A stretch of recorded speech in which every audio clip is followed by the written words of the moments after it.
अपने इसके बाद में 2 चैप्टर है, दोनों सिलेबस में है ना अपने में? सिंचाई सिंचाई और पेयजल। और देखते हैं मंडे से कौन-कौन आता है। ये दोनों शब्दों से तो आप अच्छी तरह परिचित हो ही। सिंचाई क्या होती है और पेयजल क्या होता है? सिंचाई और पेयजल। अब अपने जैसे अपन बात करें अपने भारत से संबंधित कि भारत में सिंचाई और पेयजल हेतु हम किसका प्रयोग करते हैं? जैसे जल के स्रोत क्या क्या है हमारे पास? ट्यूबवेल है, उसके अलावा बांध है, नदियों पर जो बने हुए बांध, ट्यूबवेल, ने बांध, कुएं, तालाब, ये हमारे क्या स्रोत है जो सिंचाई और पेयजल। बावड़ी हो गई, बावड़ी का एक मात्र पेयजल स्रोत अपन इसको मान सकते हैं, जो प्राचीन काल में, अभी वर्तमान में तो इसका ज्यादा औचित्य है नहीं, लेकिन हमारे भारत में पेयजल और सिंचाई के स्रोत है ये। तो इसी से संबंधित अपना ये चैप्टर है कि जल का प्रतिशत हमारे यहाँ पर कितना है और किस प्रकार से हमें, तो अपन इसको शुरू करते हैं। इससे पहले वाले में वो मैप वैप में देखा था नहीं देखा?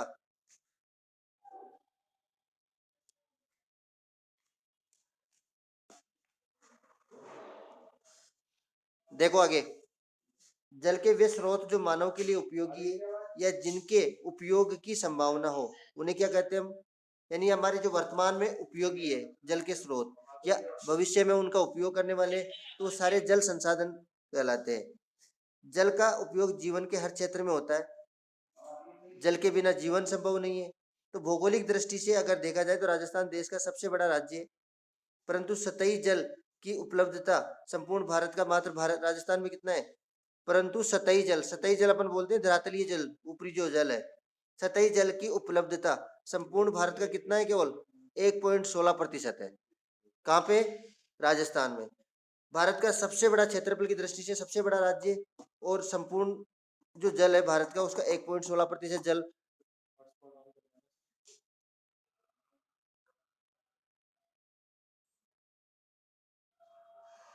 तो 1.16% जल हमारे यहाँ पे उपलब्ध है।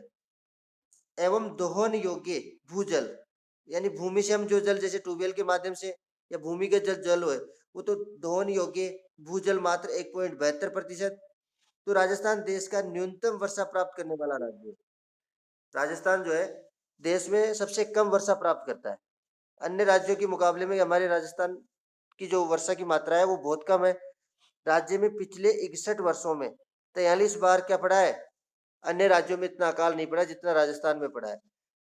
पिछले 61 वर्षों में हमारे राजस्थान में 43 बार अकाल पड़ा है। तो अगर जल की दृष्टि से देखें तो जल की दृष्टि से बहुत ही गरीब राज्य है राजस्थान।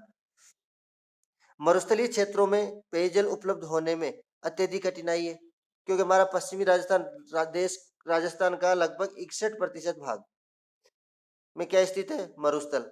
और इन मरुस्थलीय क्षेत्रों में जल उपलब्ध करवाना हमारे लिए सबसे बड़ी समस्या बना हुआ है।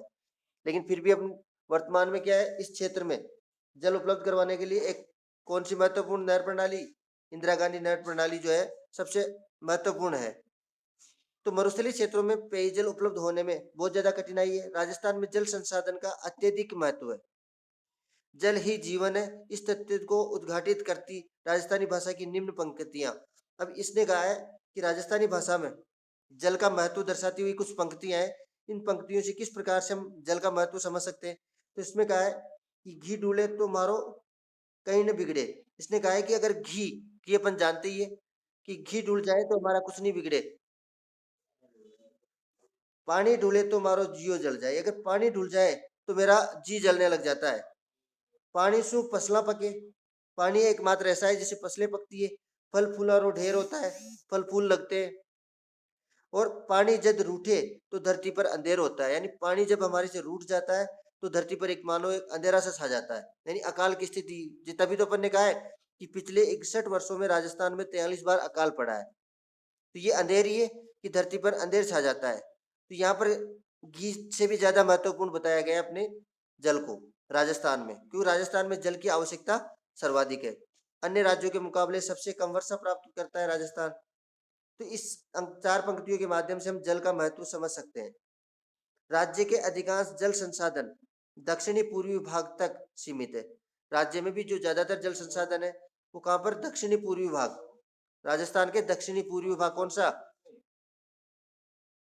धौलपुर, भरतपुर, चंबल वाला जो क्षेत्र है, मैं जो चंबल नदी के किनारे वाला जो क्षेत्र है राजस्थान में, चंबल जहां से प्रवेश करती है और जहां से बाहर निकलती है, तो ये जो क्षेत्र है दक्षिणी पूर्वी क्षेत्र है, तो यहाँ पर इसको छोड़ दिया जाए तो अन्य क्षेत्रों में जल बहुत कम मात्रा में देखने को मिलता है। वर्तमान में राज्य में प्रति व्यक्ति जल की वार्षिक उपलब्धता कितनी है, 780 घन मीटर। हमारे राजस्थान में अगर प्रति व्यक्ति जल की वार्षिक, एक वर्ष में एक व्यक्ति कितना जल, तो उसका औसत निकालते हैं तो 780 घन मीटर जल आता है, जबकि कम से कम 1000 घन मीटर ये होनी चाहिए, कम से कम, वो भी न्यूनतम है कि 1000 तो होनी ही चाहिए। ये उपलब्धता लगातार क्या होती जा रही है, और कम होती जा रही है।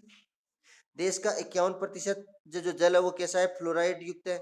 42% जल जो है लवणता प्रभावित क्षेत्र राजस्थान में है। देश का 51% फ्लोराइड और 42%, तो 51 और 42 कितने हो गए, 93।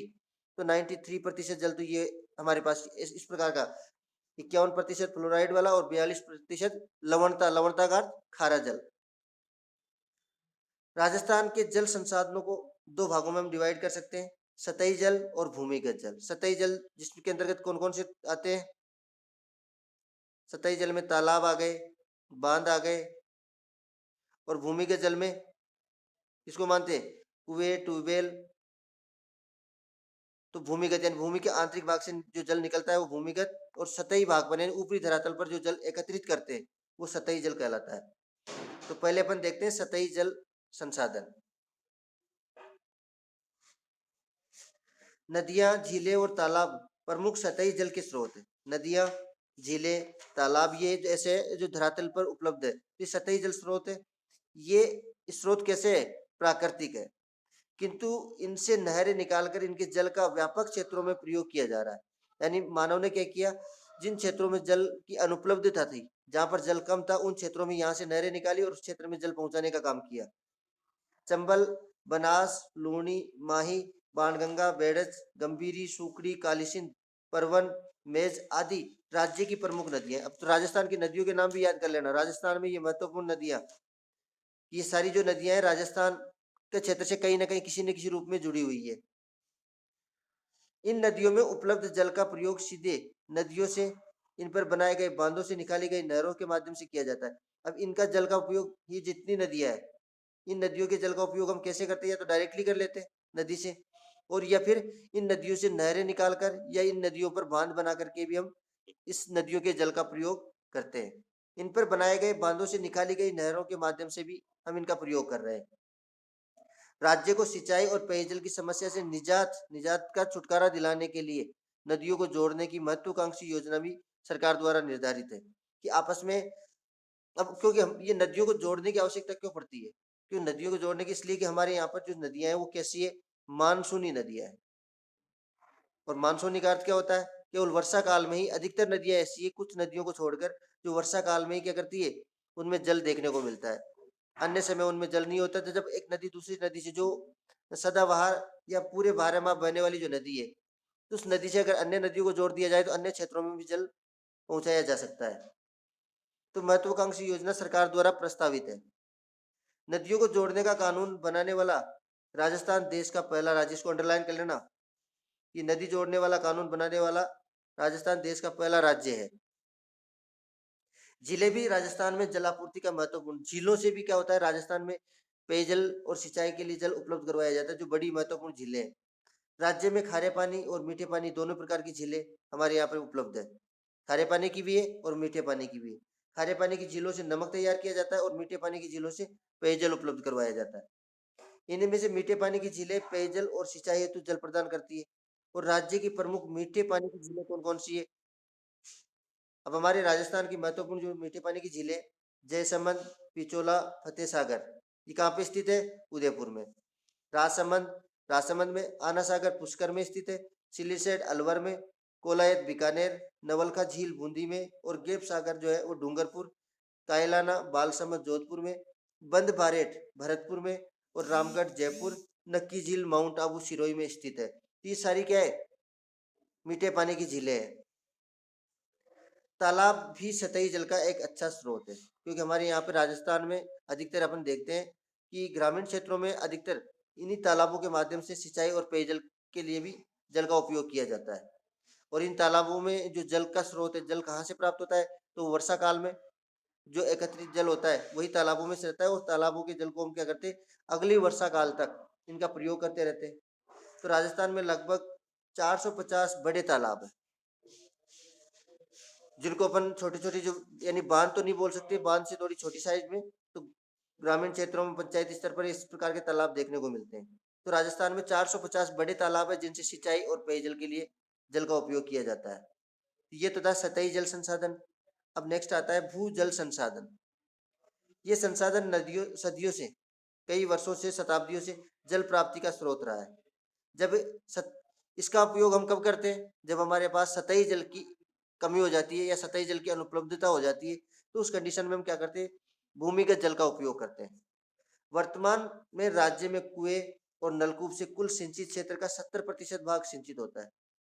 हमारे पास जैसे जो हमारी भूमि है उसमें जो टोटल 100% सिंचाई जिन क्षेत्रों में होती है, उसका 70% जो सिंचित क्षेत्र है वो किससे होता है?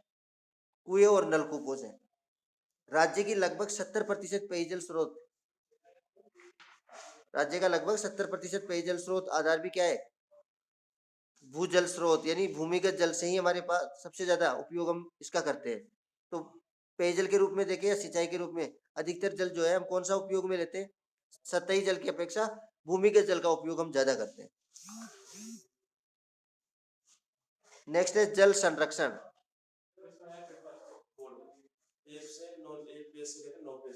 संसाधनों का विवेकपूर्ण ढंग से रख रखाव, जिससे उस संसाधन की हानि न हो, व्यर्थता को रोका जाए, ये प्रक्रिया क्या कहलाती है? अब इसको अपने शब्दों में आप लिख सकते हो। जल संरक्षण क्या होता है कि जल का उचित रख रखाव के साथ या जल का उचित ढंग से हम क्या करें, प्रयोग करें, व्यर्थ उस जल को ना बहाए। तो ये जो इस प्रकार की जो प्रक्रिया है उसको अपन क्या बोलेंगे? संसाधन संरक्षण या जल संरक्षण की प्रक्रिया अपन कह सकते हैं। जल संरक्षण में नागरिकों, समाज और सरकार की भागीदारी होना अत्यंत आवश्यक है। सरकार प्रयास करे और नागरिक अगर प्रयास नहीं करे तो हम जल का संरक्षण नहीं कर सकते। इसमें किसका? सभी की भागीदारी जरूरी है, नागरिकों की, समाज की और सरकार की। तीनों की भागीदारी होगी तभी हम जल को सुरक्षित रख पाएंगे, जल का संरक्षण कर पाएंगे। जल संरक्षण के लिए हम जलाशयों में क्या करते हैं? जल का संरक्षण करने के लिए हमें क्या करना चाहिए? जो औद्योगिक क्षेत्र जो होते हैं, उन औद्योगिक क्षेत्रों में जो अपशिष्ट निकलते हैं उन अपशिष्टों को जलाशयों में ना डालें। अन्य क्षेत्रों में उनको या तो नष्ट करवा दें या फिर अलग क्षेत्र में से डालें, ताकि हमारा जो जल है वो दूषित ना हो। स्रोतों के पास कपड़े न धोए, स्नान न करें, जल में उत्पन्न खरपतवार को हटाए। जल में कई बार अपन देखते हैं जो कचरा होता है, कचरे को क्या बोलते हैं? जल की खरपतवार बोलते हैं। जैसे अपने जब खेतों में क्या होता है, जो फसल बोते हैं और फसलों में बहुत सारा छोटी छोटी वनस्पति विकसित हो जाती है, तो वो खरपतवार होती है।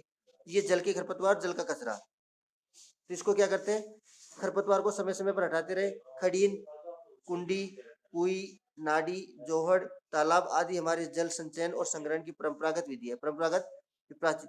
खड़ीन भी एक तालाब नुमा आकृति होती है। कुंडी अपन जानते हैं, ये जल की कुंडी छोटी वाली। कुई होती थी। नाडी और तालाब का छोटा रूप। जोहड़, अब ये बीकानेर, मरुस्थली जो क्षेत्र है उन क्षेत्रों में कड़ीन, जोहड़, इस प्रकार की जोहड़ भी एक तालाब नुमा आकृति होती है। तो ये सारे के सारे जो है हमारे परंपरागत जल के स्रोत है, जो प्राचीन काल से हम इनके माध्यम से क्या करते आ रहे हैं? जल का संरक्षण करते आ रहे हैं। हमें परंपरागत जल संग्रह के इन साधनों की रक्षा करनी चाहिए। ये जो संसाधन, परंपरागत संसाधन हमारे पास उपलब्ध है, इनकी मरम्मत करवा करके हमें जैसे हैं वैसे इनको बनाए रखना जरूरी है। जल के तीव्र दोहन से विकट समस्या उत्पन्न हो गई है। आज जल का जो हम तीव्र गति से दोहन करते जा रहे हैं, ज्यादा मात्रा में उसका प्रयोग कर रहे हैं, इससे धीरे धीरे क्या हो रहा है? हमारे जल, भूमिगत जल स्तर है वो घटता जा रहा है। जल संरक्षण की निम्न विधियों को अपनाकर हम जल को बचा सकते हैं। अब ये कुछ महत्वपूर्ण ऐसी विधियां है जिसके माध्यम से हम जल का संरक्षण कर सकते हैं। सिंचाई हेतु नवीन पद्धतियों को अपनाना। हम अभी क्या करते हैं, राजस्थान में अधिकतर सिंचाई के लिए क्या करते हैं? दोहरे बना करके पानी छोड़ देते हैं। तो उसके स्थान पर हमें बूंद बूंद सिंचाई प्रणाली को अपनाना चाहिए, ताकि हम कम जल में अधिक क्षेत्र की सिंचाई कर सकें। तो सिंचाई हेतु नवीन पद्धतियों को अपनाएंगे तो उससे जल संरक्षण होगा। भूमिगत जल का उपयोग, आवश्यकता होने पर जितनी आवश्यकता हो उतने ही जल का उपयोग करें, और भूमिगत जल का उपयोग विवेकपूर्ण तरीके से किया जाए। तो हम जल का संरक्षण कर सकते हैं। वनस्पति विनाश पर नियंत्रण, जो लगातार हमारे वन नष्ट होते जा रहे हैं उन वनों को बचाना।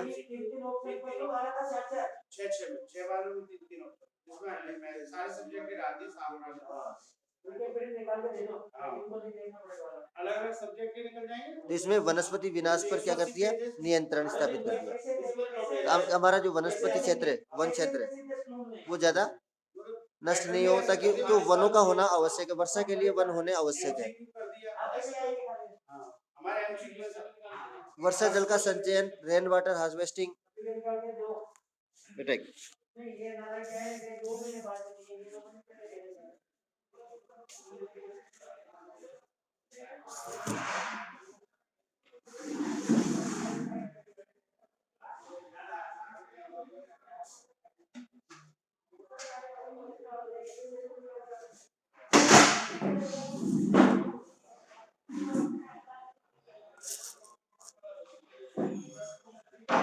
तो इसमें क्या है, वनस्पति विनाश पर नियंत्रण करना आवश्यक है।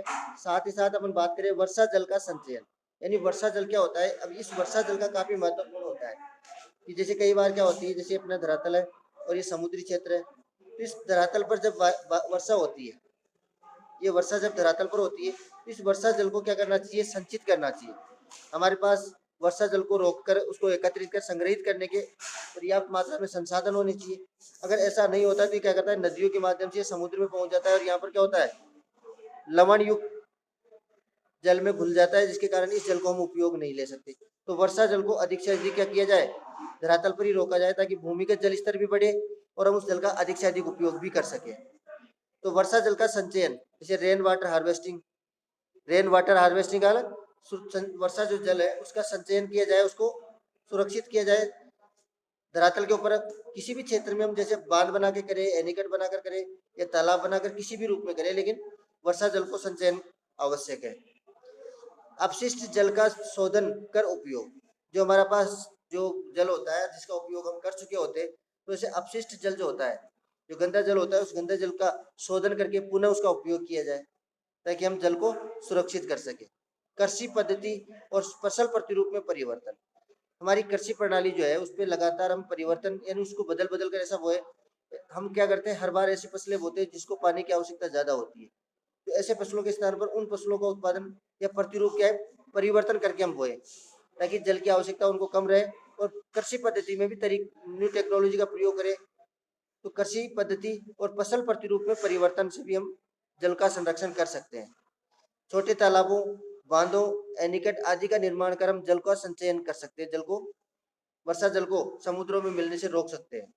तो ये 7 ऐसे प्रकार है जिसके माध्यम से हम जल संरक्षण कर सकते हैं। राजस्थान पत्रिका का अमृतम जलम अभियान जल संरक्षण का एक सराहनीय प्रयास था। राजस्थान पत्रिका ने जल संरक्षण के लिए अमृतम जलम, यानी जल ही अमृत है, तो उसको जल संरक्षण के लिए एक अभियान चलाया था, और वो अभियान काफी सफलता भी प्राप्त की उसने, और उसके माध्यम से हम काफी मात्रा में जल संरक्षण भी कर पाए। तो एक सराहनीय प्रयास था। इस प्रकार के प्रयास सभी आम नागरिकों को, समाजों को और सरकार को मिलकर के करने चाहिए। ये तो था। उसके बाद में नेक्स्ट पार्ट है सिंचाई। सिंचाई हम किन किन चीजों से करते हैं, तो वर्षा के अभाव में भूमि फसलों को कृत्रिम तरीके से जल प्रदान करने की क्रिया को क्या कहा जाता है, वर्षा के अभाव में। तो वर्षा होगी तो हमें सिंचाई की आवश्यकता नहीं पड़ेगी, तो हम क्या करते हैं, वर्षा के अभाव में अपनी जो फसलें होती है उनको कृत्रिम तरीके, यानी मानव खुद क्या करता है, वहां तक जल पहुंचाने का कार्य, कृत्रिम तरीके से जल प्रदान करने की क्रिया को हम सिंचाई कहते हैं। सिंचाई फसल उत्पादन की आधारभूत संरचना का अंग है। राजस्थान में कुल सिंचित क्षेत्र का सबसे बड़ा भाग श्री गंगानगर एवं सबसे कम भाग राजसमंद जिले में देखने को।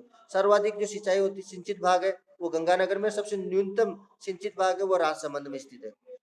राजस्थान में कुएं, नलकूप, नहरें, तालाब आदि से सिंचाई का कार्य किया जाता है। पहले स्पष्ट वाला है कुएं और नलकूप। राज्य का सबसे महत्वपूर्ण सिंचाई का साधन, राज्य के कुल सिंचित क्षेत्र का 66% भाग किससे सिंचित होता है, कुएं और नलकूपों से। नलकूप बोलते ट्यूबवेल, कुएं और ट्यूबवेलों से सिंचित होता है 66% भाग। इस साधन से सबसे अधिक सिंचाई कहाँ पे होती है, जयपुर और अलवर में की जाती है। जैसलमेर जिले के चांदन, अब इसको अंडरलाइन कर लेना बेटा, जैसलमेर जिले के चांदन नलकूप में मीठे पानी की उपलब्धता के कारण वो स्थान क्या कहलाता है, थार का घड़ा कहलाता है। थार का घड़ा कहा जाता है इसको। ये क्वेश्चन कई बार पूछा जाता है कि थार का घड़ा किसे कहा जाता है। तो जैसलमेर जिले का एक गांव है चंदन नलकूप। जैसलमेर में चांदन नलकूप जो है वहां पर मीठा पानी प्राप्त होने के कारण उसको थार का घड़ा, यानी संपूर्ण थार में केवल एकमात्र वही क्षेत्र ऐसा है जहां पर मीठा पानी प्राप्त हुआ है, तो उसको थार का घड़ा भी कहा जाता है। इससे पहले थार का घड़ा इंदिरा गांधी नहर को भी नाम दिया गया था, लेकिन अभी वर्तमान में अपन थार का घड़ा किसको कहेंगे, चांदन नलकूप को, केवल एकमात्र नलकूप जहां से मीठा पानी प्राप्त हो रहा है। दूसरे नंबर पे बात करें, ये 66% सिंचाई नहरों से, 33% सिंचाई। तो राज्य के 33% भाग में सिंचाई नहरों के द्वारा होती है। नहरी सिंचाई में गंगानगर जिला सबसे प्रथम है। गंगानगर में क्या है, वहाँ की जल की उपलब्धता के कारण नहरें की, कौन सी नहर से, इंदिरा गांधी नहर से संपूर्ण क्षेत्र में सिंचाई प्रणाली ज्यादा विकसित हुई है। तो सर्वाधिक नहरों के माध्यम से सर्वाधिक सिंचाई गंगानगर में। तालाबों से तो 66 और 33 कितने हो गए, 99, 0.7% जो सिंचाई करते हैं हम वो तालाबों से करते हैं। राज्य के दक्षिणी और दक्षिणी पूर्वी भाग में ये सिंचाई का प्रमुख साधन है।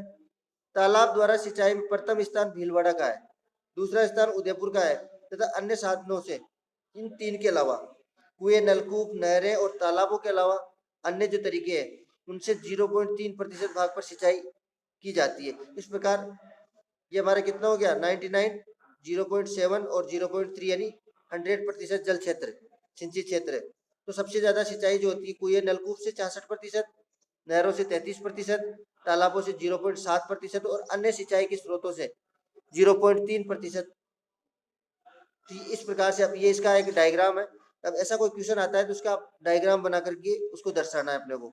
66% भाग भी यहाँ पे लिख सकते हैं अपन, यहाँ दिखा, इन्होंने दिखा दिया, ये डायग्राम बना दिया कुएं और नलकूप, इसमें सिंबल बना दिया, नहरों का सिंबल यहाँ अलग बना दिया, तालाब का सिंबल यहाँ अलग बना दिया, और अन्य जिसको ब्लैक वाला है वो 0.3%।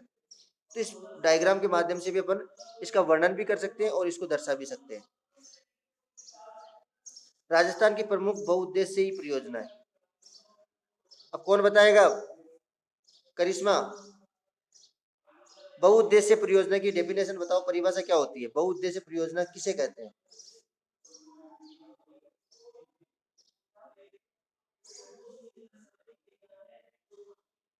बेटा आवाज सुनाई दे रही है, बहुउद्देश्य परियोजना किसे कहते हैं।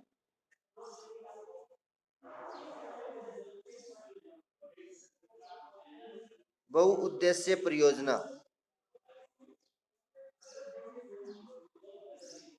किसे कहते हैं। हमने इसके आगे पीछे कुछ नहीं जोड़ा है भाई, किससे संबंधित, केवल बात कर रहे हैं बहुउद्देश्य परियोजना क्या होती है।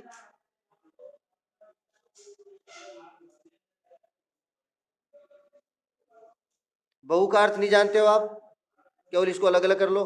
उद्देश्य का अर्थ नहीं जानते हो, परियोजना, तीनों को अलग अलग कर लो, उसका आंसर मिल जाएगा आप अपने आप को। खुशी अग्रवाल कहाँ भाग गई।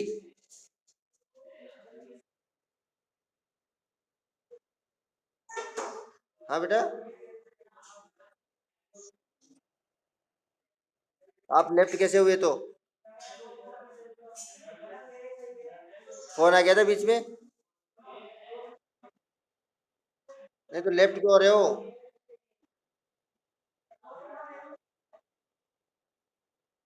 अच्छा, सही है, यही काम किया करो, फिर थोड़ी देर में पापा के में ले लेना, फिर किसी और के में ले लेना।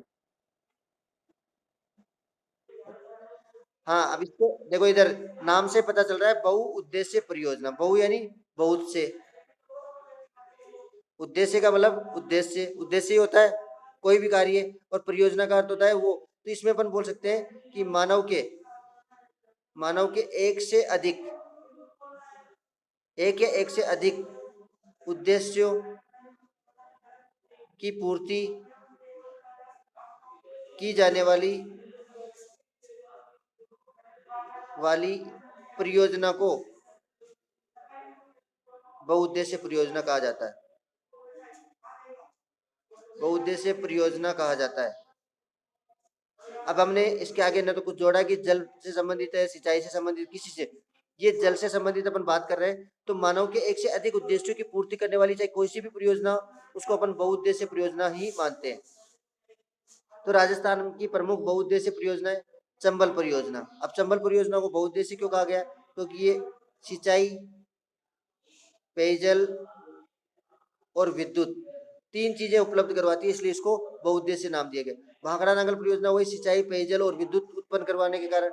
व्यास परियोजना में भी सिंचाई और पेयजल हेतु। तो सिंचाई और पेयजल एक से अधिक उद्देश्य पूरे हो रहे हैं ना। माही बजाज सागर परियोजना वही सिंचाई, पेयजल और विद्युत के लिए जानी जाती है। तो ये तो थी राजस्थान की प्रमुख बहुउद्देशीय परियोजना, चार महत्वपूर्ण परियोजना बहुउद्देश्य।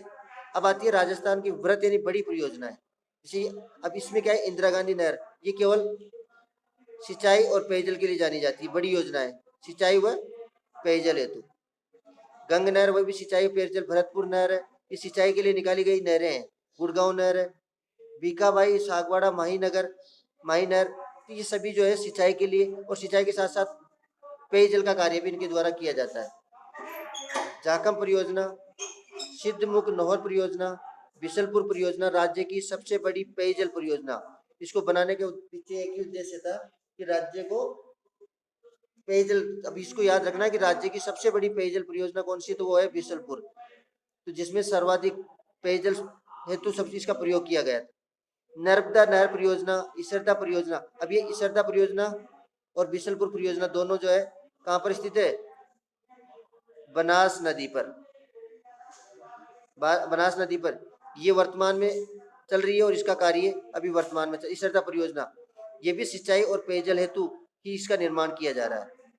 तो अभी बिशलपुर से निकला हुआ पानी किस में आकर, जैसे अभी कई बार क्या होती है, बारिश ज्यादा होती है तो बिशलपुर में वो पानी स्टोर नहीं हो पाता और उसका पानी आगे निकलता है, तो उस कंडीशन में क्या होता है, इसरदा परियोजना है तो इससे निकला हुआ जो अतिरिक्त जल होगा वो यहाँ पर स्टोर हो जाएगा और इस जल का भी हम सिंचाई और पेयजल के रूप में, अगर इस जगह पर इस जल को नहीं रोकते तो ये बनास नदी किस में जाकर मिलती है, चंबल में। चंबल किस में जाकर मिलती है, यमुना में।